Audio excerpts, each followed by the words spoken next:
பெரும்பாலும் ஹீரோக்களை கேட்டகரிஸ்குள்ளே வந்து கொண்டு வருவாங்க. ரொமான்டிக் ஹீரோ, ஆக்ஷன் ஹீரோ, அதுக்கப்புறம் கமர்ஷியல் ஹீரோ, அப்படி இன்னும் பல வகை சொல்லலாம்.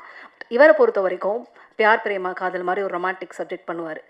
கட் பண்ணால் பார்க்கிங் மாதிரி ஒரு சீரியஸான சப்ஜெக்ட் பண்ணுவார். அப்புறம் கட் பண்ணால் லப்பர் பந்தை வந்து எடுத்துகிட்டு பேட்டிங் பண்ண போகிறேன் அப்படின்னு சொல்லிட்டு போவார்.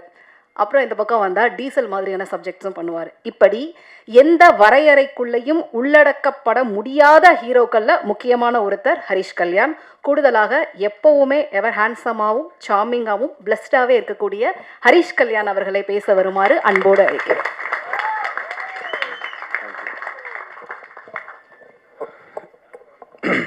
எல்லாம் வல்ல இறைவனுக்கு நன்றி. இங்கே வந்திருக்கிறவங்க எல்லாருக்கும் வணக்கம், நன்றியும் தெரிவிச்சுக்கிறேன். ஃபஸ்ட்டு டைம் நான் நடிக்கிற படத்துக்கு ஃபஸ்ட் லுக்குக்கு இப்படி ஒரு மேடை, இப்படி ஒரு நிகழ்ச்சி. தாஷமகான் டீமுக்கு நன்றியை தெரிவிச்சுக்கிறேன் இன்னைக்கு நடத்துனதுக்கு. ஸோ ஃபஸ்ட் லுக்குக்கே எதுக்கு ப்ரெஸ் மீட் அப்படின்ற ஒரு கொஸ்டின் எனக்குள்ளேயே ஓடிச்சு. பட் என்னென்னா, இந்த டைட்டிலை பற்றியும் ஒரு சில விஷயங்கள் வந்து ரெஜிஸ்டர் பண்ணணும். அது உங்கள் முன்னாடி இந்த ப்ரொமோ வந்து ஃபஸ்ட்டு ஆடியன்ஸ் பார்க்குறதுக்கு முன்னாடி உங்கள் எல்லாருக்கும் போட்டு காமிக்கணும் அப்படின்றது தான் இன்டென்ஷனாக இருந்தது, டைரக்டர் முன்னாடியே சொன்ன மாதிரி. ஸோ தாஷமகான் நிறைய பேர் அந்த ஏரியா பற்றி கேள்விப்பட்டிருப்போம், எங்கேயோ காதில் கேட்டிருப்போம். நானும் சென்னையில் பிறந்து வளர்ந்த பையன் தான், கேள்விப்பட்டிருக்கேன். பட் அதோடைய உலகத்தை நான் பார்த்தது கிடையாது. அஃப்கோர்ஸ் டைரக்டர் வந்து அங்கேயே பிறந்து வளர்ந்ததுனால அவருக்கு ரொம்ப பரிச்சயமான ஒரு ஏரியா. ஸோ அவர் மூலமாக தான் நான் நிறைய விஷயங்கள் தெரிஞ்சுக்கிட்டேன். ஸோ எல்லாருமே இங்கே நம்ம எல்லோரும் நான்வெஜ் சாப்பிடுவோம், பட் அது எங்கேருந்து வருது அப்படின்னு தெரியாது. தாஷமகான் பற்றி முக்கியமாக ஃபஸ்ட்டு சொல்லணும் அப்படின்னா, அது ஒரு மீட் கேபிட்டல். அங்கேருந்து தான் நம்ம தமிழ்நாட்டுக்கும் சரி நிறைய இடங்களுக்கு வந்து மீட் சப்ளை ஆகக்கூடிய ஒரு இடம் தாஷமகான். ஸோ இதுதான் வந்து அந்த ஏரியாக்கான ஒரு முக்கியமான அடையாளம். அதுக்கு ஒரு பெரிய வரலாறு இருக்குது. அதுக்கப்புறம் என்னோடய கேரக்டரை பற்றி நான் சொல்லணும். டைரக்டர் சொன்ன மாதிரி நான் ஒரு ரேப்பராக ப்ளே பண்ணுறேன்.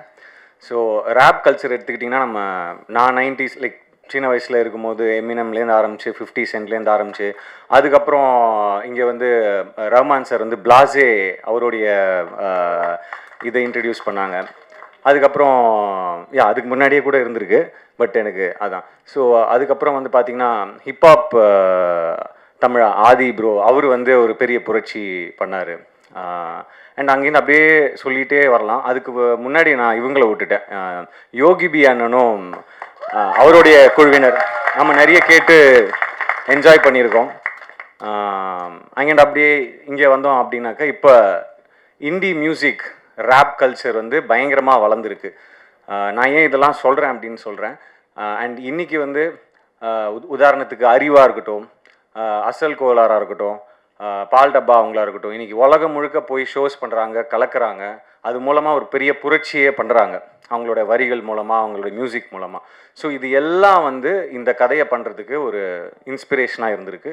அண்ட் எனக்கு பர்சனலாக இங்கே இருக்கக்கூடிய நம்ம டீம், மை பாய்ஸ் இங்கேயும் இருக்காங்க, அங்கேயும் இருக்கீங்க, நீங்கள் தான் இன்ஸ்பிரேஷன். அவங்க கூட கிட்டத்தட்ட ஒரு 1 வீக் 10 days ஒர்க் ஷாப் மாதிரி பண்ணோம். அந்த பாடி லாங்குவேஜ், அந்த அவங்க பேசுகிற ஸ்டைல், அவங்க ரேப் பண்ணுற ஸ்டைல், அவங்களுடைய அந்த கை அந்த மாதிரி மூமெண்ட்ஸ், கால் மூமெண்ட்ஸ், இந்த மாதிரி எல்லாமே வந்து நம்ம தெரிஞ்சுக்கிட்டு அதை புரிஞ்சுக்கிட்டு தான் அந்த கேரக்டருக்குள்ளே இறங்கி அந்த படத்துக்கு போகணும். அப்படின்றதுனால டைரக்டர் நாங்கள் எல்லாருமே we did workshop. So உங்கள் எல்லாருக்கும் ரொம்ப நன்றியை தெரிவிச்சுக்கிறேன். My dear rappers, my boys, my team, my gang, my அட்டி, தேங்க்யூ, லவ் யூ. ஸோ என்னென்னா, அவர் சொன்ன மாதிரி இந்த படத்துக்கு வந்து பரிச்சயமான ஒரு ரேப்பரையோ இல்லை அந்த மாதிரி பண்ணியிருக்கலாம். பட் இந்த மாதிரி நிறைய டேலண்ட் இருக்காங்க. ஸோ இந்த டேலண்ட்ஸை முன்னாடி கொண்டு வரணும், அடையாளப்படுத்தணும்னு நினச்சி இவங்க எல்லாரையும் இந்த படத்து மூலமாக நீங்கள் வந்து இந்த இண்டஸ்ட்ரிக்கும் இந்த மக்களுக்கும் கொண்டு போய் சேர்க்குறதுல வந்து எனக்கு ரொம்ப சந்தோஷமாக இருக்குது. அது மட்டும் இல்லாமல் மியூசிக் பற்றி சொல்லி ஆகணும். ஏன்னா இந்த படம் வந்து ப்ரிடாமினெட்லி நிறைய சாங்ஸ் இருக்குது, அந்த ரேப் பேட்டெல்லாம் சொல்லுவாங்க. ஸோ அதெல்லாம் இருக்குது. நாங்கள் ஒரு டிஃப்ரெண்ட்டான ஆல்பமாக இருக்கும். அண்டு பிரிட்டோ அவரை வந்து லேஸில் இடம் போட்டுறாதீங்க. நிச்சயமாக இந்த ஆல்பம் வந்து தரமான ஒரு ஆல்பமாக இருக்கும். Not just rap songs, but ஒரு ஃபோக் சாங் இருக்குது, ஒரு மெலடி இருக்குது. So it be a complete ஒரு ஒரு பேக்கேஜான ஒரு ஒரு ஆல்பமாக இருக்கும். So thank you brother. அண்ட் அதுக்கு அடையாளமாக நீங்கள் இன்னைக்கு இங்கே பார்த்த அந்த theme song, fire song, so அது ஒரு ஒரு சின்ன ஒரு ஒரு சாம்பிள். ஸோ அண்ட் என்னுடைய மற்ற டீம் மெம்பர்ஸ், டைரக்டர் வினீத், அவர் முதல்ல சொன்ன மாதிரி இவர் எப்படி ஒத்துக்கிட்டாரு அப்படின்னு கேட்டாங்க. ஏன்னா இந்த படத்தில் எல்லாத்தையுமே தாண்டி ரேப் கல்ச்சர், ரேப் ஆஸ்பைரிங்கான ஒரு ரேப்பருடைய கதை, இது எல்லாத்தையும் தாண்டி வேற ஒரு விஷயம் இருக்குது, நிறைய லேயர்ஸ் இருக்குதுன்னு எடிட்டர் சொன்ன மாதிரி வேற ஒரு விஷயம் இருக்குது. அது ரொம்ப இன்ட்ரெஸ்டிங்காக எனக்கு பட்டுச்சு. அது மக்களுக்கு போய் சேரணும் அப்படின்னு நான் ரொம்ப ஜென்யூனாக நினச்சேன். ஸோ அதுதான் முதல் காரணம். அண்ட் அது மட்டும் இல்லாமல் நான் கேட்டேன், இதுக்கு நான் பண்ண முடியுமா அப்படின்னு கேட்டேன். நீங்கள் வேறு யார்ட்டையாவது கேட்டிங்களா, எனக்கு இது சூட்டபுளாக இருக்குமா, யார்ட்டையாவது சொன்னீங்களா, யார்ட்டையாவது சஜஷன் கேட்டிங்களா? இல்லை எல்லாருமே கொஞ்சம் சந்தேகமாக தான் சொன்னாங்க அப்படின்னு. சந்தேகமாக சொன்னாங்களா, சரி அப்போ கண்டிப்பாக பண்ணணும் அப்படின்னு தோணுச்சு.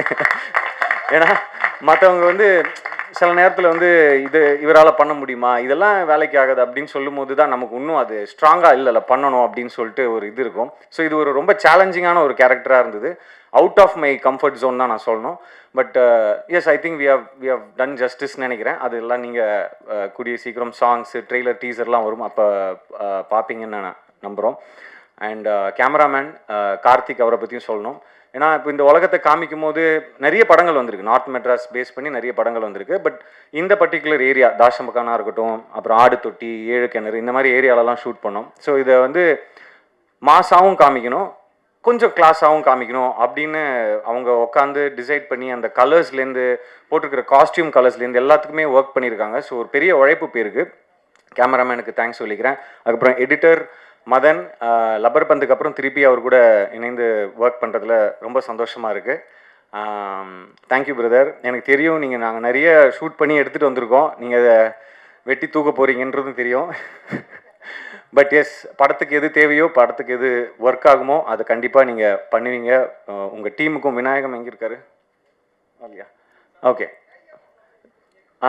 ஸோ விநாயகம் அண்ட் உங்கள் டீமுக்கும் நன்றியை தெரிவிச்சுக்கிறேன். அப்புறம் டைரக்ஷன் டீம், கேமராமேன் டீம், அப்புறம் ஆர்டிஸ்ட் அமீர் ப்ரோ.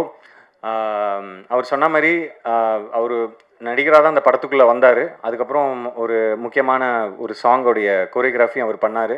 நிச்சயமாக ஹீ இஸ் கோயிங் டு என்ன சொல்கிறேன், அடுத்த கட்டத்துக்கு இந்த படத்து மூலமாக கண்டிப்பாக அவர் போவார்னு நம்புகிறேன். ஆஸ் அன் ஆக்டராகவும் சரி, ஒரு கோரியோகிராஃபராகவும் சரி.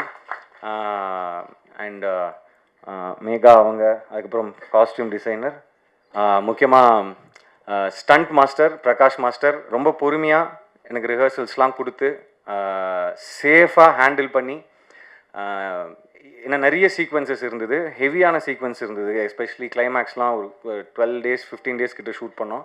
ஸோ ரொம்ப பொறுமையாக எக்ஸிக்யூட் பண்ணி கொடுத்ததுக்கு ரொம்ப நன்றி. இப்போ நீங்கள் பார்த்த இந்த ப்ரோமோ கூட பிரகாஷ் மாஸ்டர் தான் ஸ்டண்ட் கொரியோ பண்ணியிருந்தார்.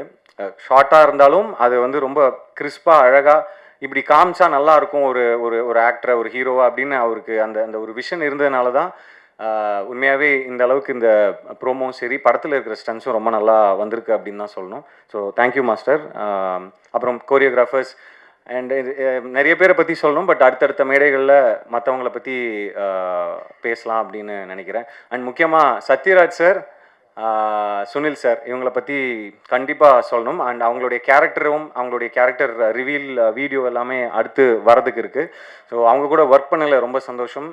சத்யராஜ் சார் மாதிரியான ஒரு லெஜெண்டரி ஆக்டரோட ஒர்க் பண்ணதில் ரொம்ப சந்தோஷம். அதே மாதிரி சுனில் சார் தெலுங்கு இண்டஸ்ட்ரியில் அவர் ஒரு பெரிய ஸ்டார், இப்போ கேரக்டராக, ஆர்டிஸ்டாக, வில்லனாக கலக்கிட்டு இருக்காரு. ஸோ சுனில் சார் கூட நிறைய போர்ஷன்ஸ் இருந்தது எனக்கு. ஸோ அவர் கூட ஒர்க் பண்ணதில் ரொம்ப சந்தோஷம்.